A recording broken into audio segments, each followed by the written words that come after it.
This is about the mind-body connection. How long does it take for the student to realize that there is a mind-body connection? Well, it varies with the student. I find that generally speaking, the younger the student, the more quickly they pick up on these things, and the older the student, the more they tend to be locked in their habits and to be unaware. So one of the foundational principles of Alexander technique is that we all have 40 sensory awareness. We all think things about reality and about ourselves that are simply not true and not accurate. So how does one notice that there's a mind-body connection? Usually very early on in an Alexander lesson, you realize that if you simply think about not tipping your head back and not compressing your neck, that speech and movement become much easier. And then when you realize that simply by thinking certain things, you can make yourself feel better and move more easily and speak more powerfully, then if you have any doubts, then you get very strong evidence of a mind-body connection.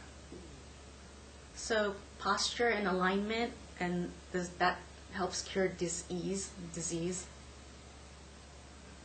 Well, Alexander teachers never talk about curing anything. We talk about an educational model. So there's the medical model where you go to a doctor or a chiropractor or an acupuncturist and they fix you. They either stick needles in you or they give you medication or they adjust you and they do things to you and you're passive. In Alexander technique, the student's not passive. The student has to do all the work. The teacher simply shows through their hands and through their words easier and more efficient and more elegant and more effective ways of doing things. So there's no easy fix in Alexander technique. So it's very cognitively demanding, and many people will not be into Alexander technique for just that reason, because most people want to go somewhere and simply get fixed. They want to get adjusted, they want to have their back cracked, they want to get medication, they want their problem solved by somebody else. So in Alexander technique, you have to take responsibility for your own problems, for your own use of yourself, for your own habits of needless compression and pulling down.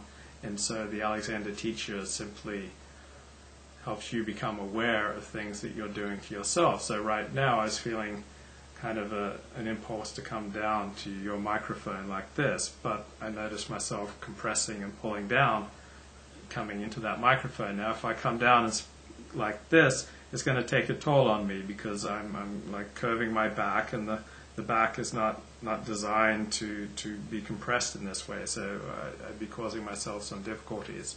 So instead I paused a little bit, I came back up to my full length and to my full width, taking up my full space in the world, and when I'm up here I think more clearly, I sense what's going on around me more clearly, and I feel better. Can you talk about fight or flight, that impulse?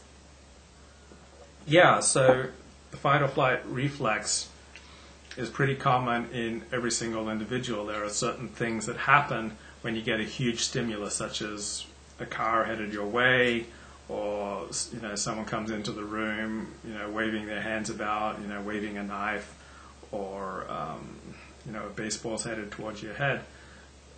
The fight or flight reflex is the shoulders rise up, the head juts forward, while simultaneously rotating back so that the neck tightens and compresses. As the neck tightens and compresses, the whole torso tightens and compresses because there are more joints in your neck than anywhere else in your body.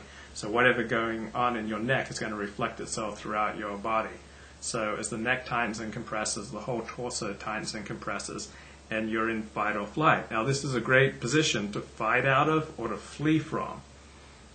But many people get stuck in fight or flight when there's no need to be in fight or flight. For instance, many people go into fight or flight when their spouse says we need to talk, or when the boss says we need to talk, or when their football team starts losing a game.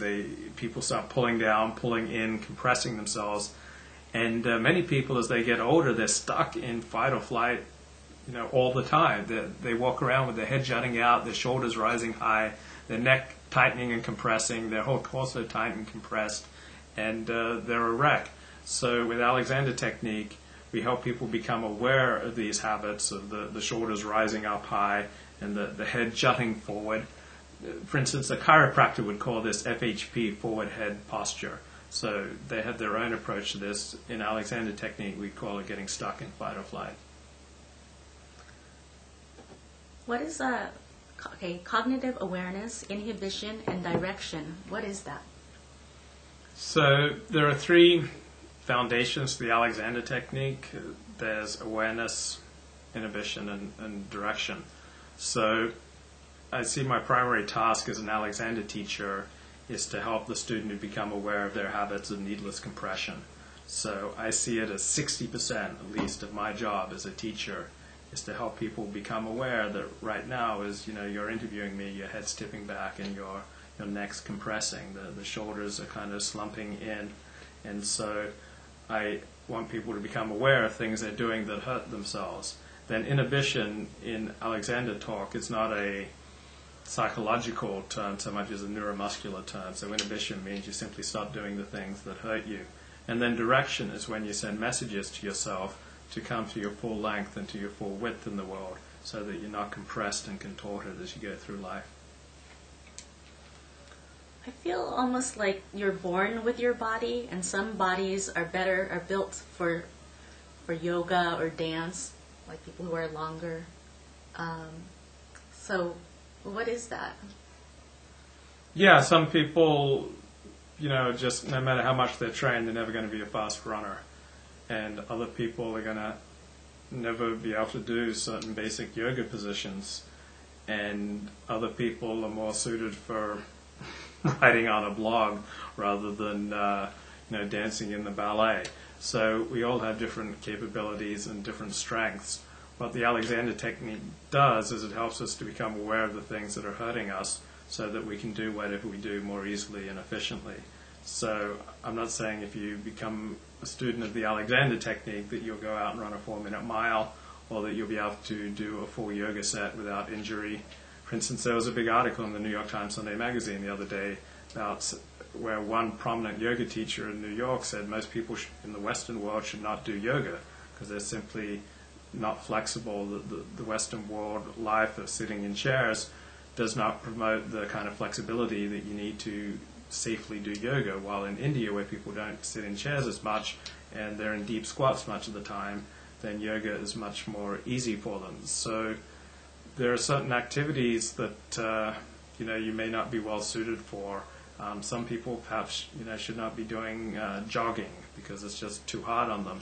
But wherever you're at, Alexander technique can help you let go of your harmful habits so that you can do whatever you want to do more easily. How did you get into Alexander technique? Did you have any problems that it helped with? Yeah, I got into Alexander technique because I wanted to be more successful with women. I got this book called The Rules of the Game, and it was all about how to meet and date women. And it had one sentence in there about the Alexander technique. Really? And yeah, I recommended the guys study the Alexander technique so that they'd have better posture and they'd be more poised, and therefore they'd come across more powerfully and more effectively with women. So I read that and I realized, I've always had posture problems. I want to be more successful with women. And then it said that the Alexander technique can help with your voice. And I remember that I used to work in radio, and the longer I worked in radio, the more voice problems I had, and I used to become hoarse, and my voice would sound terrible, and had a nickname in high school as the squeaking deacon, because when I'd get excited sometimes my voice would rise really high. So I had all these voice problems, and I'd also had various problems with my body in the previous few years from all my hard years of blogging, 50 hours a week. I developed carpal tunnel, and my back would go out on me several times a year. So when I read in just one sentence that Alexander technique could help with all these issues that have been ailing me, I said, wow, I need to study this. So I checked out some books from the library and a couple of videos and researched it online. Thought, I want to see if I can teach myself Alexander technique. And then I realized that I needed to go get a real teacher. And at the same time, I got a credit card offer from Bank of America that said, pay no interest for 1 year. And so I found an Alexander teacher who would take a credit card, and I went off and got 30 lessons, and which is generally regarded as, as a good introduction to the Alexander technique. And about 20 lessons in, So I was telling my teacher, oh, this is great stuff, this is changing my life. She said, well, you might want to take a 6-week intensive or even train to become a teacher. And I thought, yeah, I want more of this work. This is just intoxicating. I love it. And so in January of 2009, I enrolled at the Alexander Training Institute of Los Angeles, and I did a 3-year teacher training program. So it's 36 weeks a year, 3 hours a day, 5 days a week. Okay, what's the teacher-client relationship? It's the relationship of a teacher to a student. So it's not the medical model where you've got a doctor and you're the patient. So you don't come in as the patient, but you come in as a student, and so you're expected to be mentally aware and to be cognitively engaged in a lesson. And you may not necessarily get along with every Alexander Technique teacher out there. May not be suited for you. So you should Google Alexander Technique teacher, whatever your zip code is, and then call them up and see how compatible you are, because there are certainly some Alexander Technique teachers that I get along with better than others, and so it's usually one-on-one work. So I would want to be relating to a person that I like and that I feel comfortable with. So talk to the person, see if it's somebody you like, because they are going to be putting their hands on you. It's one-on-one work, so it's kind of close, and they're going to be letting you know about harmful habits you have that are holding you back in life. And so hearing that sort of information from some people, might just make you angry or defensive, but hearing it from others might, make you feel energized and excited. So it's important to find an Alexander Technique teacher who's right for you. Well, what does the Alexander teacher do to you? Well, if you just look at an Alexander lesson without really understanding what's going on, it looks like body work, because the Alexander Technique teacher is putting their hands on you, they're guiding you through some basic movements such as getting in and out of a chair, or they've got their hands on your head while you're lying on a table. And what they're trying to do is help you to realize where you're holding excess tension, needless compression, habits of needless pulling down and in on yourself. And so they'll use their hands and their words and their questions to try to draw your awareness to your habits. So from an outside perspective, it looks like body work, but what's primarily going on is something cognitive, because the Alexander teacher's not always going to be there for you, and they're not going to adjust you in the way that a chiropractor or an osteopath does. What the Alexander teacher is trying to do is trying to make you become aware in this certain instance. When I'm being interviewed, I tend to hunch, or I tend to pull down, or I develop these weird facial tics, or I tilt my head to one side, or one shoulder is rising 1.5 inches higher than the other, or I tend to really tense in my thighs, or I grip with my feet.